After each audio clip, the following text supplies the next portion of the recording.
நாயகம் ஸல்லல்லாஹு அலைஹி வஸல்லம் அவர்கள் அப்படிப்பட்ட காலத்திலே எதிரிகள் நிறைந்திருக்கிற மக்கத்து தேசத்தை வெற்றி கொண்டு வெற்றி வீரராக மக்காவிற்குள்ளே பிரவேசிக்கிறார்கள்.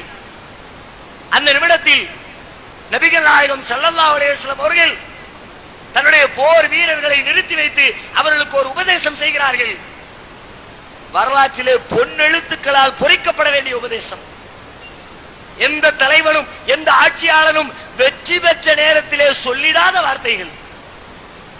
நபிகள் நாயகம் சொல்கிறார்கள், லா இலாஹ இல்லல்லாஹு வஹ்தா வ ஸதக வஅதா வ நஸர அப்தா வ அஸ்ஸ ஜுந்தா வ ஹஸமல் அஹ்ஸாப வஹ்தா.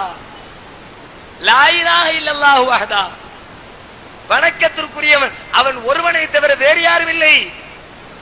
வ ஸதக வஅதா, அவன் கொடுத்த வாக்குறுதியை அவன் உண்மைப்படுத்தினான்.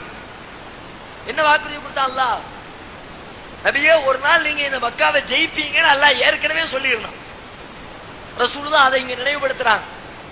வஸதக வஅதா, அவன் கொடுத்த வாக்குறுதியை அவன் உண்மைப்படுத்தினான். வநஸர அப்தா, அவனது அடிமையாகி எனக்கு அவன் உதவி செய்தான். வஅஸ்ஸ ஜுந்தா, அவனது பட்டாளத்திற்கு அவன் கண்ணியம் அளித்தான். வஹஸமல் அஹ்ஸாப வஹ்தா, எதிரி படையினரை அவன் மட்டுமே தனித்து நின்று அழித்தான். என்ன சொல்ல வர்றாங்க?